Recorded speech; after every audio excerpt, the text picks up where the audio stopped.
While Don's getting this set up, I'm Jim Slattery, as Tim introduced me.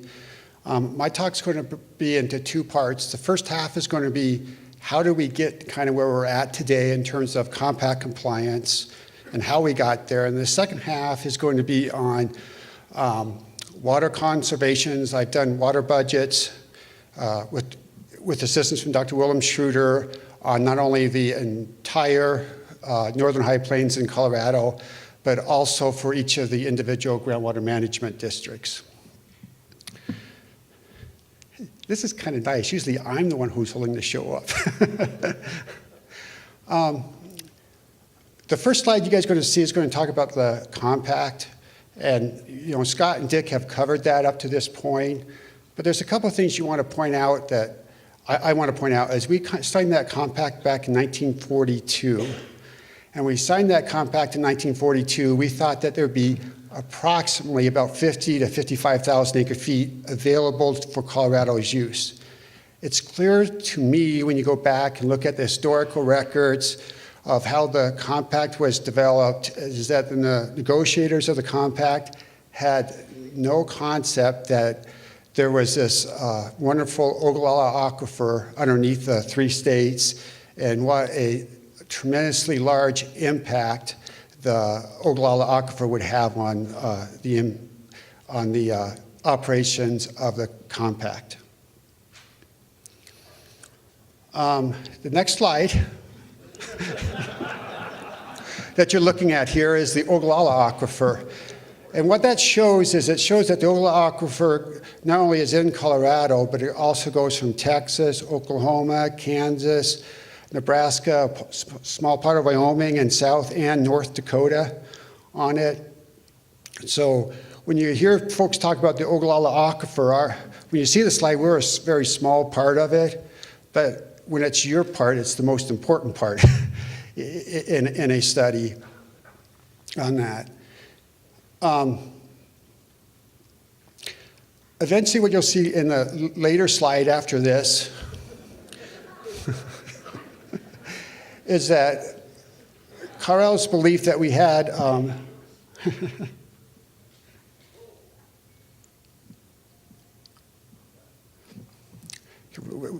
we talked about this slide. This is just where we were talking about the Ogallala Aquifer, and this is the Republican River Basin is shown in the cross-hatched. And then right in here is the Colorado Basin. What we have shown here is the Colorado portion of the Republican River Basin.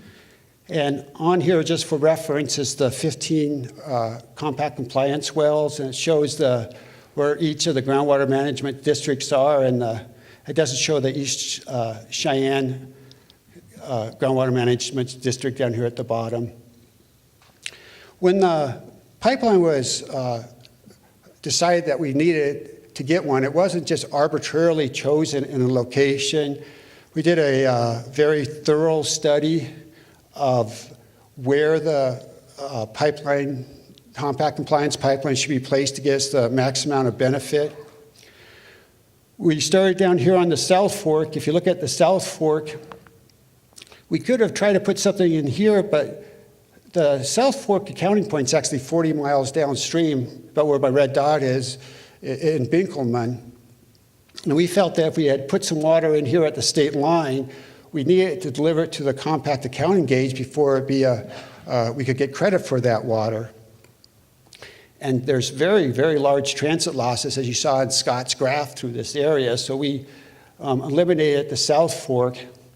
The Rickery Basin, we looked at it, but the issue that we had on the Rickery Basin is it's never really been a long base flow stream. It's been dominated by rainfall events. And so even if we could get enough high capacity wells in the Rickery River, near the Rickery River, we weren't never sure that we could deliver it right down to the confluence with the North Fork is where the accounting gauge is on that. So we zeroed in on the North Fork.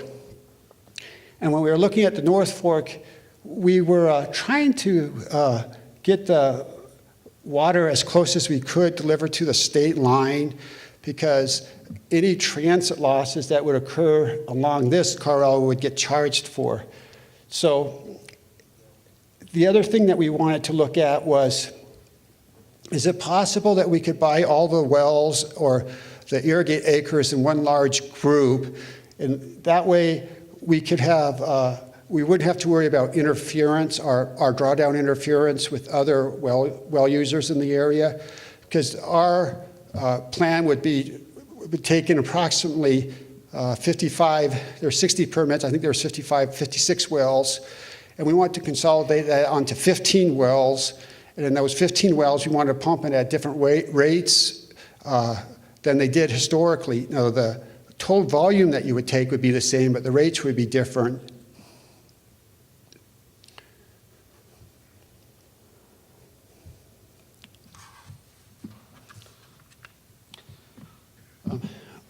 On the next slide, I'm just going to show you the historical hydrograph for the North Fork of the Republican River. The reason we're going through this hydrograph is you hear so much about, oh, this groundwater model is projecting the depletions. The model has nothing to do with reality. Well, if you look at the hydrograph up here, you can see this is just the measured flows.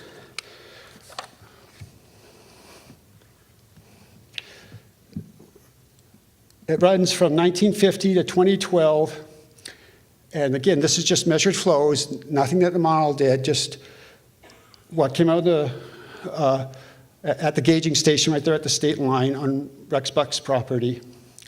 You can see back when we, in the early 50s, we had, like 30,000 acre feet. But you can see there's been a steady decline until now we have about 20,000 acre feet. So we know just from looking at the stream flow records, there's something that has occurred that has changed the runoff in the basin. This next one is quite telling. This is the Rickory River Basin. And when you look at the Rickory River Basin, is we used to generate a lot of stream flow here, but you got down here in these later years and we're barely getting 1,000 acre feet. And what really affects Colorado's compact compliance is on each of the basins, we're allocated a percentage of the flow. On the Rickory Basin, we're allocated 78.5%. So when we used to get 10 or 15,000 acre feet back there, that would generate us 8 to 10,000 acre feet of credit that we could use towards being our compact compliance pipeline. Now with the large declines in the flows in the Rickory, it doesn't really help us to give us an offset that we can use on the other basins. This graph looks similar to what happened on the Rickory. We had 20 or 30,000 acre feet back here in the early 1950s, and we got in that extreme drought. It was zero. I mean, for the whole year, no water was reached the Binkelman gauge. So it's this type of behavior of large losses, especially through the state of Kansas, that we did not want to build our pipeline on the South Fork. But again, you can see there's certainly something that's happened. It's not the computer model that's doing a depletion. You can see it's real as reflected in the measured stream flow gauges. One of the questions that came up is, well, we're in this mess because we've had a long, sustained drought of below average precipitation. And as soon as the precipitation comes back to average, well, then we'll be back in compact compliance. And I did this analysis for all the rainfall gauges in the station, but I'm just showing you on Ray. As you can see historically, the red bar on all these graphs is either the 5-year running average, and this one it's just the long-term average. You can see we had a long-term average, and you're right, in the early 2000s we had some dry period. 2002 was really dry, I don't need to tell you guys out here. But it was really dry back here in 1943 also. So, I mean, historically we can't say that, oh, if it would just rain some more, we would get in compact compliance. Well, any precip is welcome, but we can't blame our compact compliance problems on a long-term decline in precipitation. Now on that first slide that we went through real quick, as you guys remember, there was 50 to 55,000 acre feet that we thought we were entitled to on the compact. And that was back here in 1942. So this graph shows the irrigated acres of groundwater pumping in Colorado. So we negotiate the compact back here in 1942. We essentially had a couple thousand acres, right along the state. Usually they were right along the North Fork or the South Fork. But then you can see we got a little bit of growth, but we got this explosion of the growth in the 1960s, and mainly that was due to because people realized they could put down a well, they could get 1,000 to 1,500 gallon per minute well, they could put up a center pivot, and they could make a good living on that through here. There's two things. Is when you go back and look at the documents in 1942, they didn't think there was an Ogallala Aquifer or an Ogallala Aquifer that could be developed to any way the extent it has today. And then back here in 1967, when they were forming the designated basin, they did a very thorough report, very detailed on the geology, described the northern high plains, and says, yeah, we can develop the northern high plains, we can do this pumping. The one thing they forgot to look at, though, is that they did not consider the fact that we had a compact. Nowhere in that entire engineering document or the legislation do you see anything about the Republican River Compact. This next graph looks, parallel to the other one. What this is total agricultural pumping that is occurring.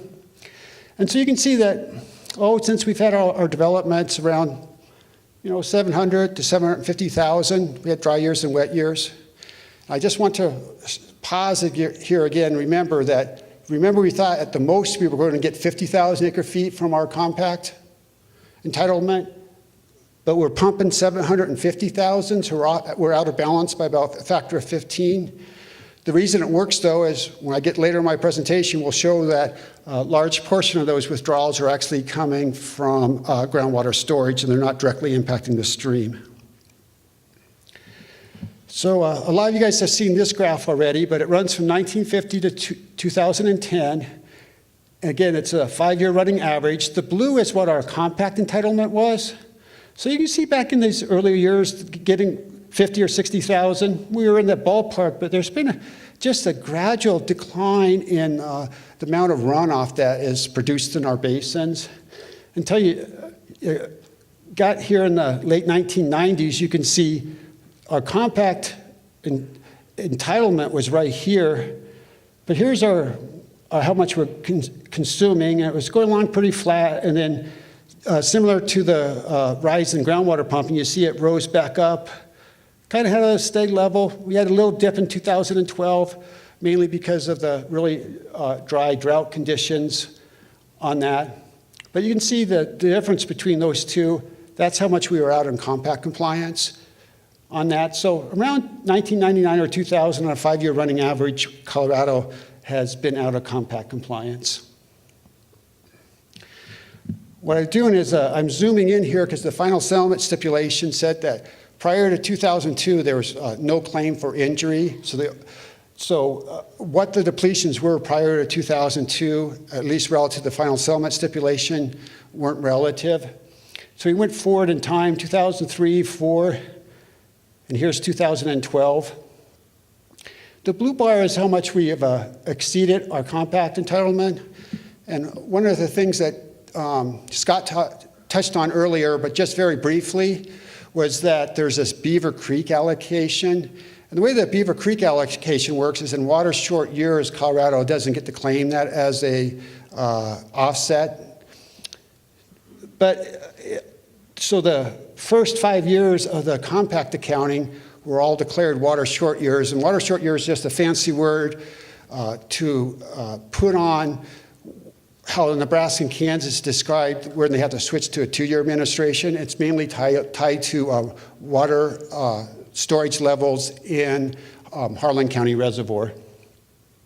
But you can see we had an impact, an offset. So right up here was where our statewide was, but then we get an offset from Beaver Creek. So, we don't have any consumptive use on Beaver Creek. on it, but it's just one of those things in the compact is maybe we didn't get as good a deal as we want on other ones, but on Beaver Creek we actually have some type of benefit that works in our favor.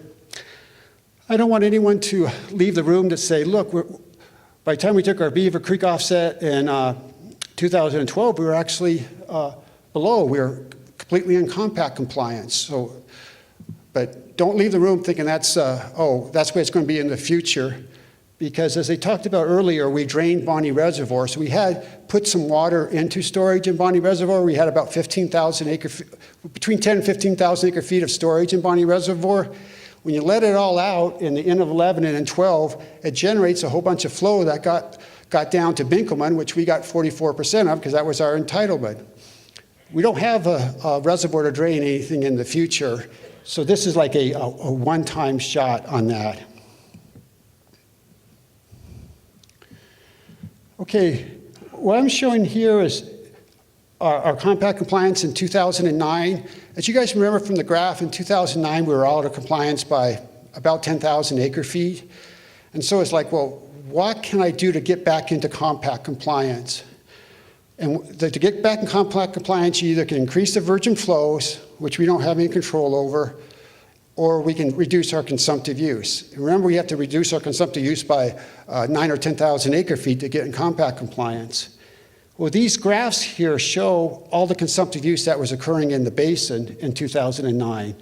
So there was roughly about 400 acre feet of consumptive use from surface water, which we're working on getting off, but even if we got that off, we would still be way out of compact compliance. And someone says, well, we should look at Bonnie Reservoir, which we did. Issued an order. There's a lot of it's incredible hardship, not only on the Division of Wildlife, but everyone in this basin, because Bonnie Reservoir was a very key component of every one of you guys who grew up out here. Dennis Coryell has stories he doesn't want to share about what he did when he was a teenager there. But you can see that if we need to get 10,000 acre feet, we don't have any other consumptive use to remove. We can't go buy up any more surface water, right, or drain any other reservoirs. We had to look at another solution to get us into compact compliance. All right, one of the things that we have to do on compact compliance is this thing that you guys here are calling the sub-basin non-impairment test. Well, what does that all mean, and how does it affect everyone else? Well, on the South Fork, what I did is this graph looks complicated, but it's a really complicated issue. So I'm going to use 2003 as an example. Is the green bar, that's when you do all the calculations. That's how much of the virgin water supply Colorado is entitled to. The yellow part, that's what they call unallocated water. Unallocated water means that they weren't allocated to a given state. They were meant to flow down to the main stem, and it's basically a first come, first serve on the yellow. And then the red bar is the Kansas. That's the Kansas allocation on the South Fork. And what the blue bar right here in the middle shows, well, this is how much consumptive use we actually use. So if we had stopped right here, we've been okay. In the yellow, it's kind of a cautionary, kind of like a yellow light. When you get up in the red, we're not entitled to do that. We can't use the pipeline on the North Fork to offset the stuff in the red. It's like a second test we have on that. And so you can see that every year we were out of compliance. 2009 we weren't, but as you guys recall, 2009 was a big precip year for you guys out here. So you can see that there was a large amount of virgin flow generated. So one of the things that we realized that we're going to have to do is on the South Fork, you guys were pretty well forced to drain Bonnie Reservoir just because we had to pass this sub-basin non-impairment test. And again, we can get in the green, we're fine. Get in the yellow, we're on caution, but as soon as we get in the red, we have a problem. So you can see in 2012, we made it. We actually were under our entitlement. All right, what's shown on this graph is people have asked, well, surely we can come into compact compliance by just reducing some of the pumping in the basin. So what's shown on the blue line is I just projected the current level of pumping out 25 years into the future. And as you can see, the depletions climb as you go in the future, just because the lagged effects of the wells are gradually reaching the stream flow, gradually reaching the stream and depleting it. The red graph is, I just turned off every well in the basin. No more pumping from that point forward. As you can see, when we get out 25 years into the future, we're still not in compact compliance. So shutting off, using well pumping as a hammer to get us into compact compliance doesn't work very well. You can see that if this is 0% pumping and this is 100% pumping, somewhere around, if everyone pumps about 50% of what they have been doing, eventually we would just hold the line at 10,000 acre feet. You wouldn't reverse the dip down on that. So water conservation is important. It's very important for the sustainability of the aquifer, and it helps with compact compliance, but it's not the magic tool that you would like to think that all I have to do is everyone cut down 20%, we'd be fine. So this black line is that projection that I showed you on the other graph. And what we're trying to do is okay, we have to get into compact compliance. So how are we going to address that? Well, the first thing we did on this black line is we looked at conservation programs. The district has taken out about 35,000 acres of historically irrigated ground. We retired that through various programs. So we're at least trying to start to address the compact compliance pipeline by reducing the amount of pumping in the basin. The next thing we did is the blue bars on this one represents the retirement of the North Fork water rights. It's Yuma County Water Authority passed the bond. It was for $15 million, and the RRWCD is leasing it for another $5 million. So in round numbers, that makes it about $20 million that was spent on this blue bar portion of it. The green bar is, there's some water rights on the South Fork. We have the Hale Ditch for one of them. We've been working on purchasing those. We don't have them all, but it's a small piece of the pie, but we're still trying to work on those before we pump groundwater. The red bar is there's a benefit from draining Bonnie Reservoir. The benefit is, there used to be evaporation that was occurring off it. That's a man-made effect. That counts against us on the compact accounting. And there's also, when you had the reservoir out there, you create this artificial condition where you raise the water level of the stream behind the dam, and water seeped out behind the dam into the Ogallala Aquifer, and we got charged that also. So by eliminating Bonnie Dam, it gets us part of the way there, but we still have this gap that has to be filled in with some other source. Again, we've taken all the surface water off we can. We've removed 35,000 acres of irrigated ground. So the remaining portion is the orange bars. That's going to be our compact compliance pipeline, and that's what Tim Potler talked about previously. Where's the compact compliance pipeline located? We're sitting about right here in Ray. Right here is the state line. You can see the collection line comes up. All the pivots that are shown in blue are ones that we have taken to the Colorado Groundwater Commission and gotten approval to transfer that water and use that water for the historical consumptive use, use that water for compact compliance purposes. The long-term average has to be less than 13,000 acre feet on a 10-year running average, but on any given year we can go over that amount by a relatively complicated formula, but it's based on your permitted amount. But long-term, if you're looking at long-term averages, it has to be in that 13,000 acre foot range. Right now we have 8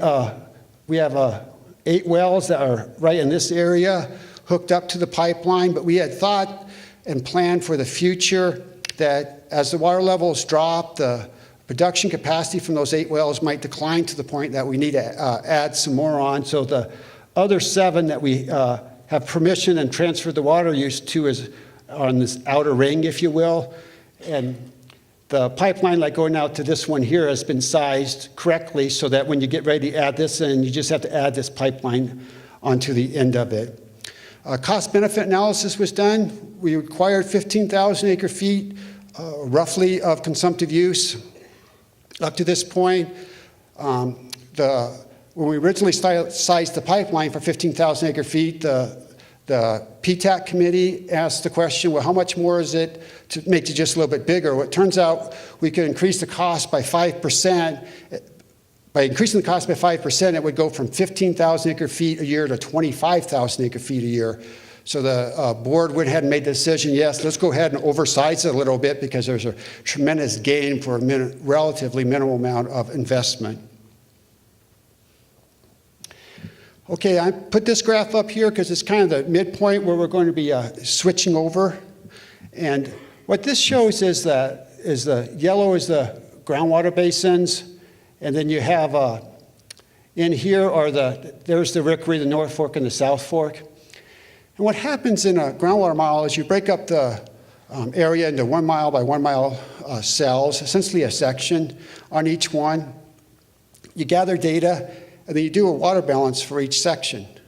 So we have done a water balance for each section, and you tie them all together to see how the water flows from one section to the next. So when the district asked, can we do a water budget to help with the conservation, it was like, well, you don't have to invest that money because you already got that answer. And it was done as part of the Republican River Compact Administration groundwater model. It was reviewed and agreed on by the 3 states, the United States Geological Survey, and the Bureau of Reclamation. Okay. One of the things that was asked to me is, the reason my groundwater level is declining is because the guys up in the Yuma area, surely they're depleting the groundwater levels down in the Burlington area. What this graph shows is, here's our basin in Colorado. Here's the North Fork, Rickery, South Fork. There's the Raging Frenchman up there. The lines here are like, you can think of elevation of the groundwater table. You can see for the most part, it's like a sloping groundwater table going from west to east.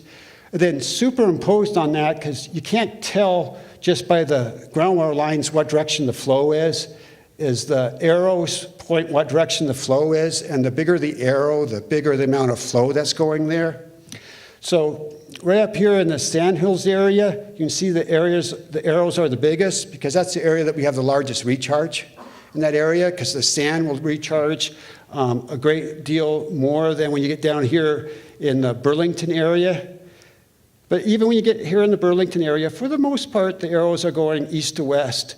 So any of the coffee shop talk, you will, of, well, the pumping in the Burlington is affecting Ray or vice versa.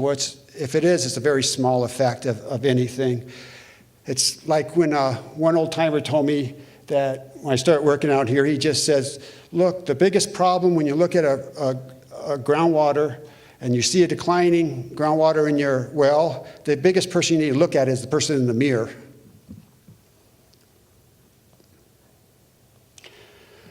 I put this graph in here because it's a projection that I worked with Dr. Willem Schroeder with. And what it shows is what you're estimating your average saturated thickness to be. This graph is hanging in the RRWCD's office. And if you get a hold of the presentation, because it's so small, but you can get a hold of the presentation, you can zoom in on a PDF file if you want to look at your individual well on that. But the bottom line is it's hard to read up here, but this says 0 to 10. And then this is 10 to 50. 0 to 20 and 20 to 50. And so anytime you see the purple or the blue, that means you're going to have less than 50 feet of saturated thickness. And we kind of use that as a cutoff, because when you start getting less than 50 feet of saturated thickness, it's going to make it hard to get a high production well. I know a lot of you guys are doing that with it, but it's kind of a flag that you have some concerns about the long-time stability of the aquifer in here. I like to point out, too, is another thing, the reason we put the pipeline up here is if you look where the area of the highest saturated thickness in the basin, our well field sits just about right there. So you can see that there's a lot of thought that went into selecting the location of the pipeline, and one of them was the high level of saturated thickness that we had to use. One of the questions that was asked is like, all right, we're going to build this pipeline, and we're going to fund it through a loan from the Colorado Water Conservation Board. The Colorado Water Conservation Board goes, hey, look, the water levels are dropping. Are you sure there's going to be enough acres to have a revenue stream to pay off your loan? Well, what I did was I used that previous graph, and I tried to summarize the number of acres that were in each saturated thickness zone. So here's 50 to 100, 150. Right in here is less than 50.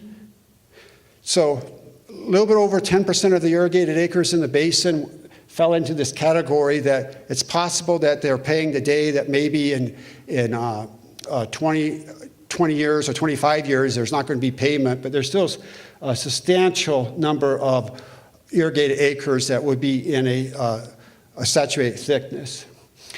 I put this little note down here because someone asked me, well, what happens if we just go after these low capacity wells? Will that get us into compact compliance? Again, it helps. After 25 years, it gets us about 800 acre feet. But the reason it doesn't help us very much is most of those areas where it's less than 50 feet are 30, 40, 50 miles away from the stream systems. And the ones that have the biggest impacts are the ones closest to the streams, biggest immediate impact.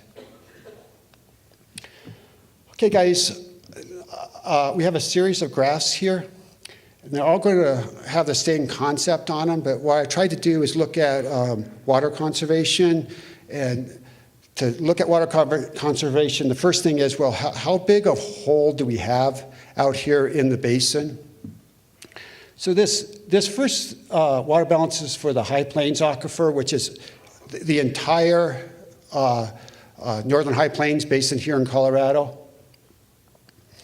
And it talks about the aquifer inflow. There are two main sources of inflow of the aquifer is the precipitation recharge, which we talked about.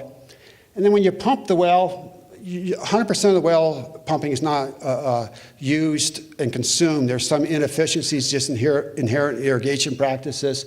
And that's the slice that returns right up here. And so we have like 550,000 roughly of aquifer inflow. And this is for this 20-year period, 1993 through 2012. So got some wet years, got some dry years, but kind of get you an idea get your arms around what type of problem we're facing. And then there's what are the discharges from the aquifer? Well, we have some springs. They're mainly over on the western edge of the basin where the water tables come up and just leaves the groundwater table, but it's not very much. This groundwater inflow to streams, see that averaged about 31,000 acre feet? That's what that impact of this being 31 versus it should have been more like 40,000, that's what we've been working with to get us into compact compliance.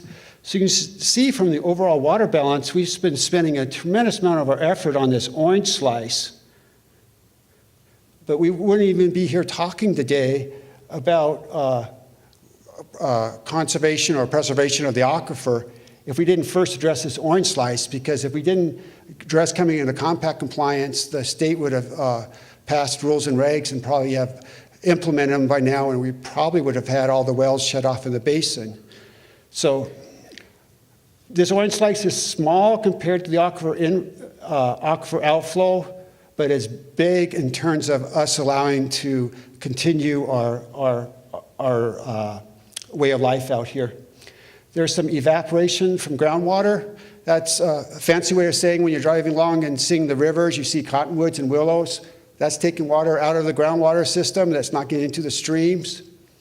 And this net boundary underflow is, in this case, you have a boundary. The water's flowing, as you guys remember, from west to east. So when it goes across the state line, the boundary underflow into Kansas is about 100,000. Kansas and Nebraska is about 100,000 acre feet. And no, that's not all our water. Just like our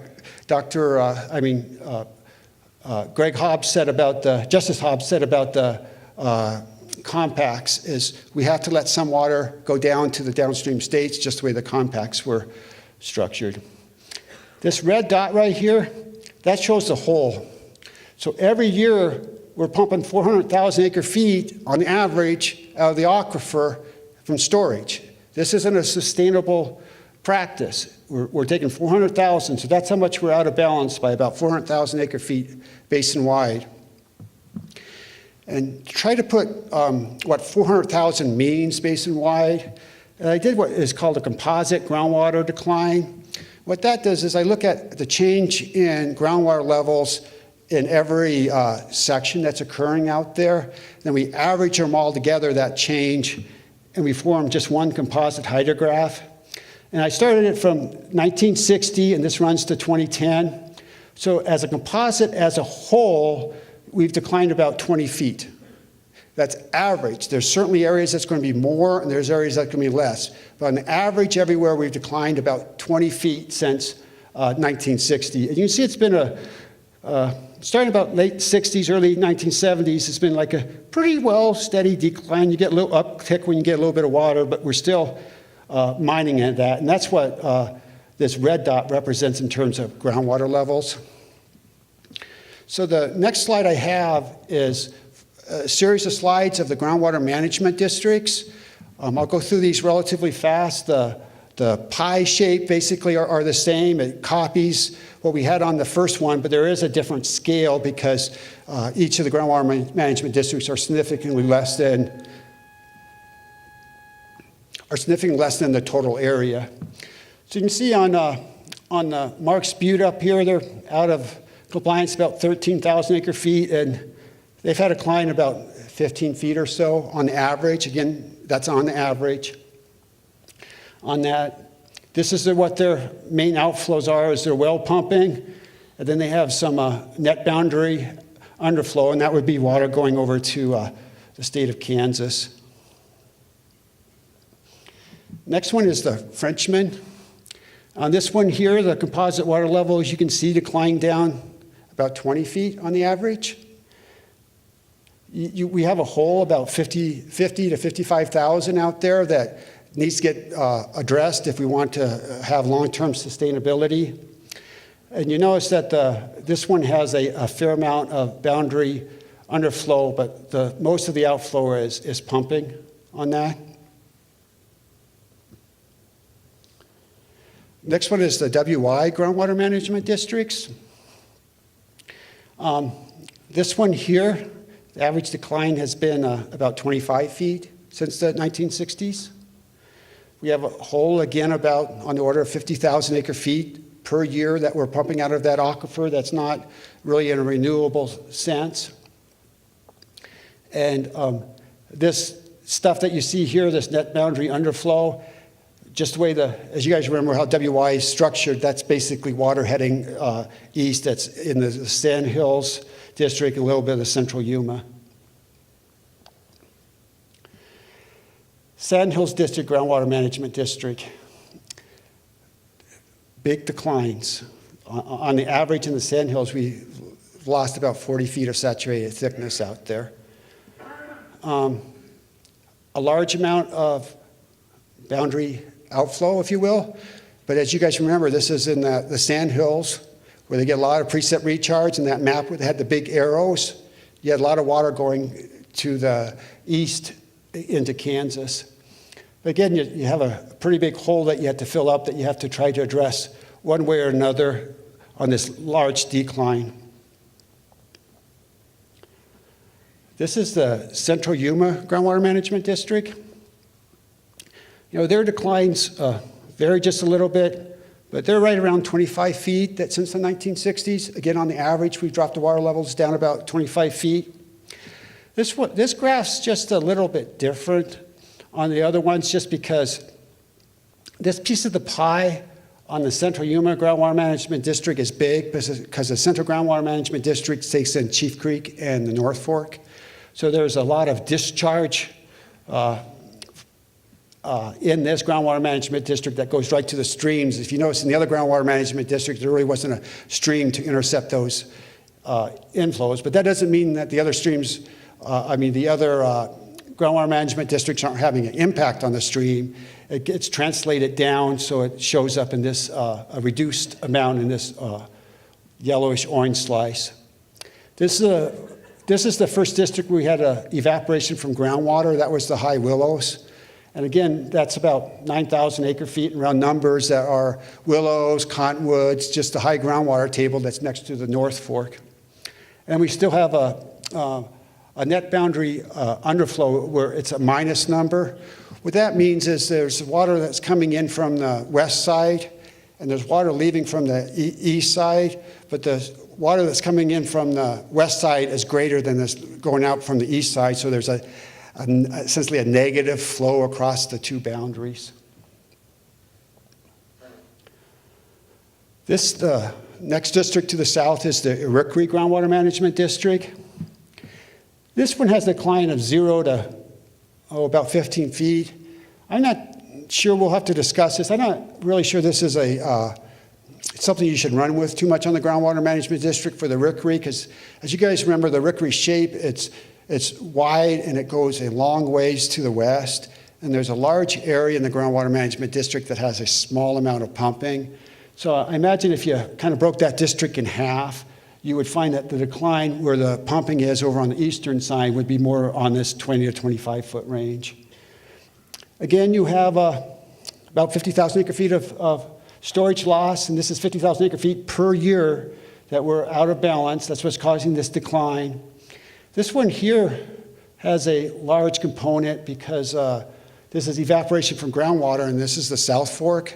And on the South Fork, we have quite a range of cottonwoods. There's areas where there's quite a bit of high willows and stuff, and there's been some different programs that have been gone to eliminating this evaporation from groundwater. Now, just remember, we get charged consumptive use based on beneficial consumptive use. So if there's water that's being consumed by cottonwoods or willows or something, that's not a charge that we get. So by reducing this from 50,000 to 45,000, that doesn't make us 5,000 acre feet more in compact compliance. It just changes the water balance by 5,000 acre feet. For that to make us better in compact compliance, that has to show up down at the Binkelman gauge. So if you take out trees, you have more water in the South Fork, and it never makes it down to the Binkelman gauge. We did a lot of work, but we didn't, and it helped our aquifer balance, but it didn't necessarily help us in terms of compact compliance. This last one is the Plains Groundwater Management District. Again, you can look at this composite graph down here, and this one looks similar to the Sandhills, where you had a decline of over 40 feet since the 1960s. This district here, you notice I tried to make its graphs, but I tried to make them approximately the same. As this is the only district where the groundwater storage loss is almost 50% greater than the aquifer inflows down there. And then the outflows are mainly well pumping with a little bit from some boundary impacts on that. And that little bit on the stream there is because of Landsman Creek runs partway through the district. Oops. I wanted to say one more thing about the Plains Groundwater Management District is we saw this level of decline up in the Sandhills, but this down here is I'm not telling the folks anything different that live down there, is this is a big concern just because up in the Sandhills district, they might have twice the level of saturated thickness that you have down in the Plains Groundwater Management District. This last one is the East Cheyenne Groundwater Management District. I only have a budget for about half the area, just the way everything's worked out. So this doesn't include everything, but it gives you an idea of what they're facing down there. The water level declines on the average is about 10 feet. I suspect what's going to happen is East Cheyenne's a little bit like the Slattery, is you average it over the entire basin, but when a lot of the basin doesn't have any wells in it, it gives you an artificially low composite groundwater level decline in the area where the wells are pumping. But their balance is, they're out of balance like 10,000 acre feet, but they're a much smaller district than the rest of the groundwater management districts.